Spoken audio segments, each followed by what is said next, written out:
तो देखो जी, सबसे पहले आपको बताना चाहूंगा कि हमें जो इंसान जन्म मिला है वो क्यों मिला है। सबसे पहला मुद्दा यही होता है कि हमें अगर इंसान जन्म मिला है तो क्यों मिला है।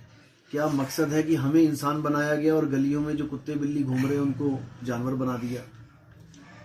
हमें इंसान क्यों बनाया गया? क्योंकि मालिक की हम पे दया हुई कि ये बंदा अब इस जन्म में सत्य को खोज के मुक्त हो जाए, क्योंकि मुक्ति केवल सत्य से मिलेगी, सत्य के अलावा असत्य से नहीं मिलेगी। पहले हमें जानना पड़ेगा कि परमात्मा है क्या, सत्य है क्या, क्योंकि सत्य ही परमात्मा है। कोई भी संत महात्मा आया, उसने सत्य नाम बताया। नानक साहब आए, उन्होंने सतनाम की महिमा गाई कि सतनाम वाहेगुरु। सतनाम ही परमात्मा है। सतनाम कोई मंत्र नहीं है, कोई कहे ओम सोहम, वो मंत्र नहीं है। सतनाम कोई अक्षरी ज्ञान नहीं है कि किसी अक्षर के सत नाम 4 अक्षर रट लिए, वो भी नहीं है। सतनाम कोई देवी देवताओं का नाम नहीं है। सतनाम कोई पीर पैगंबर का नाम नहीं है। जो सतनाम है वो सत्य का नाम है, यानी परमात्मा, यानी कि जिसका कभी नाश ना हो।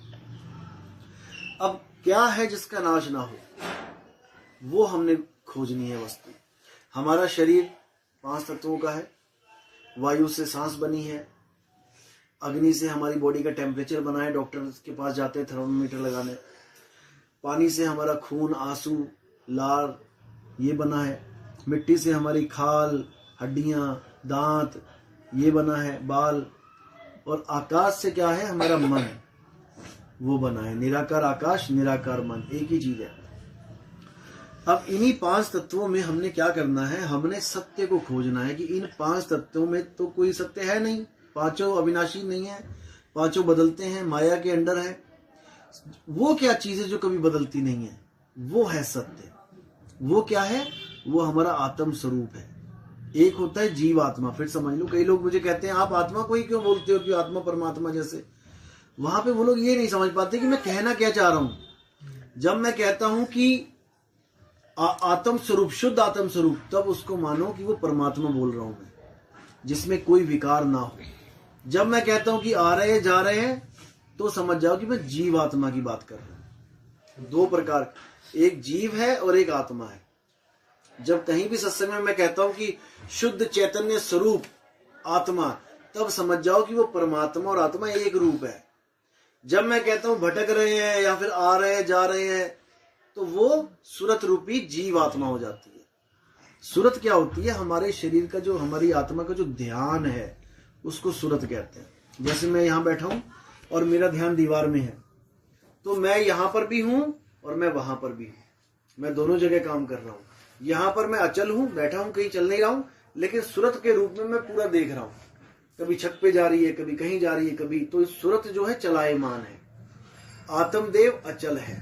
आत्मदेव कभी चलता नहीं है, वो एक जगह टिका हुआ है। जैसे घड़ी की सुइयां चलायमान है, लेकिन घड़ी की सुइयों के बीच में जो कील लगी है, वो कील एक जगह स्थिर है, वो आती जाती नहीं है, वो कहीं नहीं चलती, वो एक ही जगह टिकी है।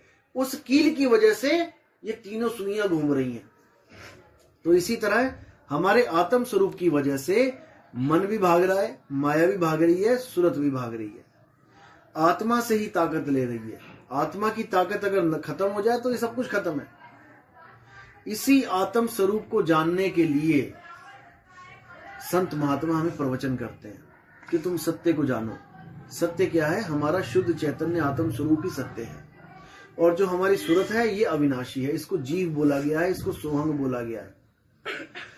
ओम क्या है? ओम है हमारी काया। ओम काया मरमर जाए, सोहम फिर गोता खाए। यानी ओम काया मरमर जाए, ये शरीर सबका मर जाएगा एक दिन। ब्रह्मा विष्णु महेश कोई भी आया इस दुनिया में, वो सदा के लिए नहीं रह पाया। वो एक दिन शरीर छोड़ के चले गए। उनकी सूरत क्या? उनकी ध्यान की अवस्था जहां तक थी, उनकी सूरत वहां पहुंची। जैसे कृष्ण जी आए यहाँ पर मृत्यु लोक में, लेकिन उनका धाम बताया जाता है गोलोक। गोलोक तो यानी वो यहाँ बैठे बैठे गोलोक तक की साधना की उन्होंने। तो सूरत यहाँ पे भी काम कर रही थी उनकी, और गोलोक में भी। यहां से गई और सीधे गोलोक में पहुंच गई। तो कबीर साहब क्या कहते हैं कि किसी लोक की साधना नहीं करनी है। आस भी नहीं रखनी है मन में कि मैं किसी सतलोक में जाऊंगा, अलख लोक में जाऊंगा, नामी लोक में नहीं जाना। कहीं किसी स्वर्ग में नहीं जाना, किसी गोलोक में नहीं जाना, किसी शिवलोक में नहीं जाना, कहीं नहीं जाना। कहां जाना है? शब्द में। अब वो शब्द क्या, ये बोलने वाले शब्द नहीं, वो शब्द है उस अखंड नाद को बोला गया है, वो अखंड धुन को बोला गया है, जिस धुन के द्वारा ये सारी धुनें निकल रही हैं। हमारे मुंह से जितनी भी आवाजें निकल रही है, ये उस धुन की वजह से निकल रही है। जैसे आपने देखा होगा कि जो लाइन चलती है करंट वाली, बिजली की तार 33,000 वोल्ट 50,000 वोल्ट खेतों में जो होती है, तो उसमें एक आवाज चल रही होती है, चर चल ही रही है, वो सिंगल तार भी बज रही है आपस में। वही आवाज, वही तरंग, वही जो बिजली है जब आपके टीवी में जाती है, स्विच लगाते हो ना, अब वही बिजली क्या कर रही है, उस एक आवाज से दुनिया भर के चैनल चला रही है। हिंदी में सुन लो टीवी चैनल में, पंजाबी सुन लो, उर्दू सुन लो, वही एक आवाज कितनी सारी आवाजों में कन्वर्ट हो रही है। जैसे स्विच ऑफ किया वो सारी आवाजें बंद हो गई। इसी प्रकार वो एक आत्म स्वरूप का जो धुन है, एक धुन, एक नाद, वो इस टीवी, ये टीवी है, इस टीवी में से ये अक्षर निकलवा रहा है। हिंदुस्तान वाला टीवी है ये, तो हिंदी में बोल रहा है। पंजाब वाला टीवी है, वो पंजाबी में बोल रहा है। कोई अंग्रेज है, वो अंग्रेजी में बोल रहा है। जापान जापानी में बोल रहा है। यानी कि वो एक आवाज इतने सारे अक्षरों को पैदा कर रही है। अब इतने सारे अक्षरों को पैदा कर रही है, वो ठीक है, लेकिन हमें इन अक्षरों में नहीं उलझना है, क्योंकि ये हमारे शरीर के द्वारा ही बोले जा रहे हैं। अगर मैं कहता हूं कि हरे कृष्ण हरे राम, तो ये मेरे शरीर के द्वारा बोला गया, ये वो नाम नहीं है जो अखंड है, ये खंडित हो जाएगा। जैसे हरे कृष्ण हरे राम, यहां पे रुक गया काम, उसके बाद फिर आ जाओ हरे कृष्ण हरे राम, हरे कृष्ण हरे राम, तो ये हम बार बार बोल रहे हैं, हम तोड़ के फिर जोड़ने की कोशिश कर रहे हैं। एक नाम खत्म होता राम, माँ पे खत्म हो गया, राम दोबारा जपने के लिए दोबारा बोलना पड़ेगा, यानी वो खंडित हो गया। तो इस तीन लोक में, तीन लोक की बात कर रहा हूं, तीन लोक में अखंड नाम कौन सा है? अगर आप एक आवाज अपने मुंह से निकालते हो लगातार, वो अखंड है। लेकिन कब तक? जब तक आप उसको बोलना बंद ना कर दो, तब तक वो अखंड है। जैसी आपकी हवा खत्म हुई शरीर की, वो भी खंडन हो गया। वो कौन सा आवाज है?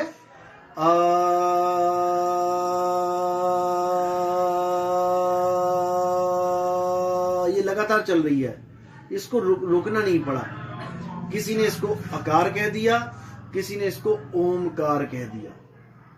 जैसे आप लिखते हो दीवार पे ओम, और कई जगह आपने देखा होगा कि ओमकार। अब इन दोनों में क्या फर्क है?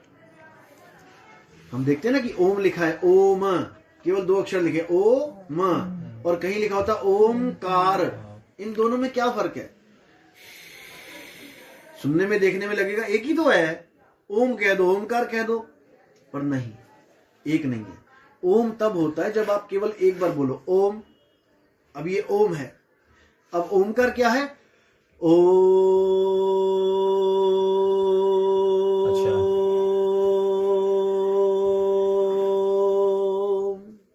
अब ये हो गया ओमकार, जो तीन लोक में आवाज गूंज रही है इसकी। गीता में भी बोला गया है कि हे अर्जुन, ये ज्ञान मैंने सूर्य को दिया था तेरे देने से पहले। तो वैज्ञानिक भी क्या प्रूफ करते हैं कि सूर्य भी ओम अक्षर का उच्चारण कर रहा है, और लगातार उसकी गूंज पूरे ब्रह्मांड में आ रही है। असल में वो क्या है? वो तत्वों की ही धुन है। आकाश तत्व की धुन ही ओम कही जाती है, जो हर जगह व्याप्त है, जिसको ब्रह्म कहते हैं हम लोग, जो हर जगह व्याप्त है। आप कान बंद करो, अभी चल पड़ेगी, अभी सुनना शुरू हो जाएगा, लेकिन वो रूप बदल के थोड़ा सा। वो ओम है क्योंकि वो कहीं से शुरू हुई है और कहीं अंत होगी, लेकिन बीच का पोर्शन सुनाई देता हमें।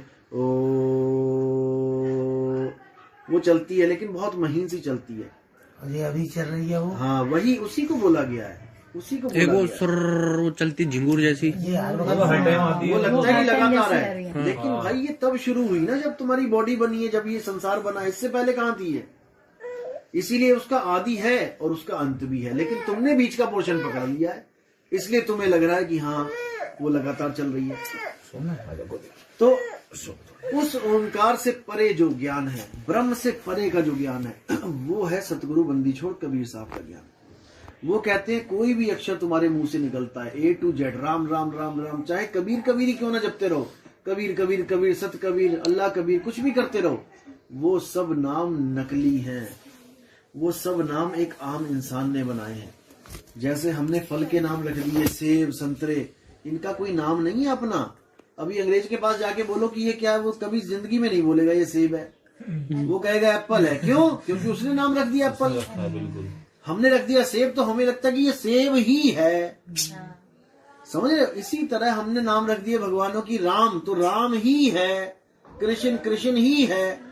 शंकर जी की फोटो कोई देखता है तो कहता है अरे ये कैसा बंदा है गले में सांप डाला है, वो बोलते हैं इसको, क्योंकि उनको नाम ही नहीं पता उसका।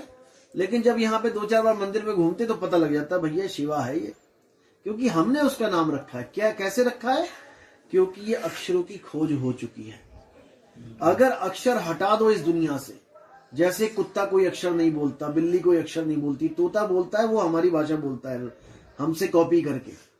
तोते ऐसे ऐसे हैं जो हर जानवर की भाषा बोलने लग जाते हैं। गाय भी बोलती है ना भैं करके, तो तोता उसको भी कैच कर लेता है। यूट्यूब पे देखोगे ना तोता, तो हर जानवर की कैच कर लेता है, तो उसने आदमी की भी कैच कर ली। लेकिन वो भले राम राम बोल रहा है, लेकिन उसको पता नहीं मैं बोल क्या रहा हूं। वो एक तरह का टेप रिकॉर्डर है, बटन दबा दिया, तुमने कुछ बोला और उसने रिकॉर्ड करके चला दिया। तो हमने जितने भी नाम रखे हैं, जितने भी A to Z हमने रखे हैं, क्योंकि इस आदमी ने 52 अक्षरों की खोज कर दी थी। का खा गा गा, चा छा जा जा, टा ठा डा डा डा। इसको अक्षरों की खोज करने के बाद उसने सारे नाम रख डाले दुनिया भर के। अब रखे थे अपनी सहूलत के लिए, क्योंकि उसके पास जो चीजें थी आसपास की, उसको हर चीज की जरूरत पड़ रही थी। तो बार बार कौन इतनी मगजमारी करे कि चित्र बना के दे कि वो ले चाहिए मुझे, इसलिए हमने उसके नाम रख दिए। पानी का नाम हमने पानी बता दिया कि ये पानी होता है। जब भी मैं बोलूं पानी तो तुमने ये चीज लेके आनी है। और वही चीज हमने पूरी अपनी कम्युनिटी में, अपने जितने भी बच्चे थे, बुजुर्ग थे, सबको सिखा दिया। तो अपनी अपनी कम्युनिटी में हमने अक्षरों का पूरा फैलाव कर दिया। जो हिंदी की खोज थी वो हिंदी में आ गए सारे, जो अंग्रेजों ने खोज करी उन्होंने अंग्रेजी में फैला दिया, जापान वालों ने जापानी में फैला दिया, अपने अपने देश में सबने फैला दिया, ताकि कल को झगड़ा ना होता रहे चीजों के पीछे। मैंने सेब बोला तो सेब ही लेके आए, बंदा चप्पल ना उठा के लेके आ जाए कहीं। इसलिए बचपन में बच्चों को भी एक A to Z किताब में हर चीज चित्र के साथ बताई जाती है। आप किताबें देखोगे बच्चों की तो वहां पर सेब लिखा है तो सेब बना भी है। कल को ऐसा ना हो कि वो सेब सेब रट के आ गया।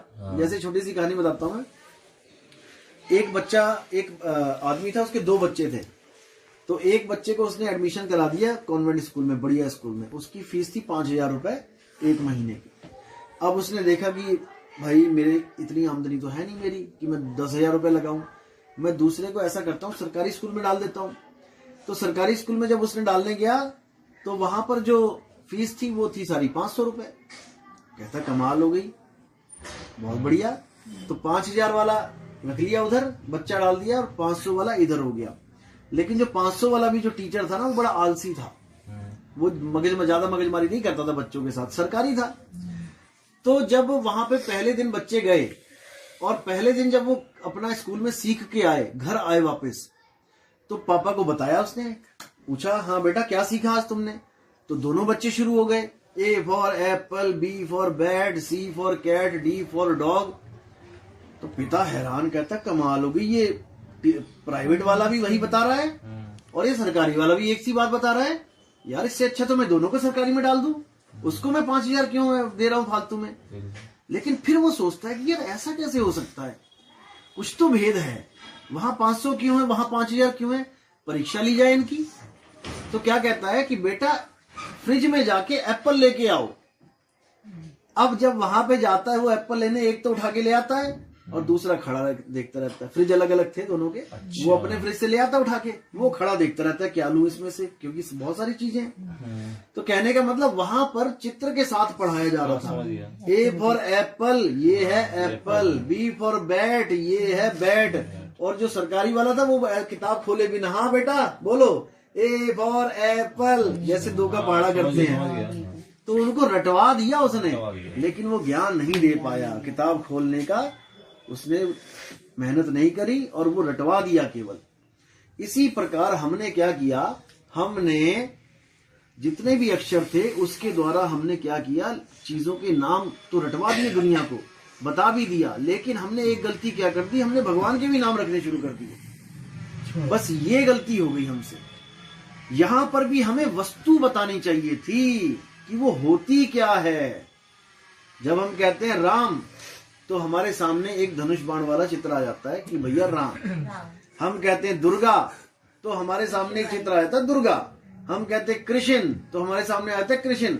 अब हम कहते हैं परमात्मा, अब किसका चित्र आया तुम्हारे सामने? अब किसका चित्र आया? किसी का भी नहीं आया। यही गुप्त भेद है। कबीर साहब कहते हैं यही बताने आया हूं इस दुनिया में, जिसका कोई रूप नहीं है, रंग नहीं है, उसका भेद बताने आया हूं मैं तुम्हारे पास। मैं किसी शरीर की पूजा करवाने नहीं आया हूं।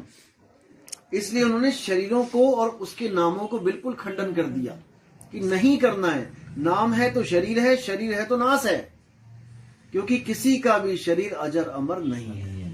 लेकिन शरीर अजर अमर ना होते हुए भी आत्मा सबकी अजर अमर है। गीता के अध्याय 2 में यही बताया गया कि हे अर्जुन, केवल आत्म ज्ञान को प्राप्त करने मात्र से तुम मुक्त हो जाते हो, तुम अमर हो जाते हो। जो तुम बार बार गर्भ में आ रहे हो, जा रहे हो, कभी लड़का बन के आ रहे हो, कभी लड़की बन के आ रहे हो, पता नहीं कितनी बार तुम किसी के माता बन गए, पता नहीं कितनी बार पिता बन गए। क्योंकि कई लोग सोचते हैं कि मैं लड़का हूं तो मैं लड़का ही बनूंगा बार बार। ऐसा नहीं है भाई। पता नहीं कितनी बार तुम्हें लड़की बना के यहाँ पे घुमा दिया इस दुनिया में, पता नहीं कितनी बार लड़का बना के घुमा दिया, पता नहीं कितनी बार तुम पति बन गए, कितनी बार ये पत्नी बन गई, कितनी बार ये पति बन गए, कितनी बार तुम पत्नी बन गई। इसी चक्कर में सारे उलझा रखे हैं। इसलिए साहिब ने क्या बोला? गुरु पशु वेद पशु नारी पुरुष विचार, ते नर नरक को जाएंगे जब लग ससी दिन कार। वेद पशु और गुरु पशु, जो लोग ये मानते हैं कि मैं तो बस वेदों का अध्ययन कर लूं या गीता का पाठ कर लूं, जैसे कई लोग मरने वाली हालत में होते हैं तो लोग क्या कहते हैं? गीता का पाठ कर दो, गीता पढ़ लो, मुक्त हो जाएगा। तो कहते हैं नहीं, वो वेद पशु हैं वो लोग। वेद पशु गुरु पशु। गुरु पशु क्या होता है कि भाई मैंने तो एक गुरु बना लिया है, अब वो चाहे नरक में ले जाए चाहे स्वर्ग में ले जाए, मैंने तो भैया वही गुरु धारण रखना है। उनको बोला गया गुरु पशु। और नारी पुरुष विचार, जो आत्मज्ञान में आने के बाद भी ये सोचता है कि ये नारी है और मैं पुरुष हूं, यानी कि भेद रखता है, वो मुक्त नहीं हो सकते। नारी पुरुष विचार भी नहीं करना है। आप अपने आप को आदमी भी नहीं सोचना है आपने।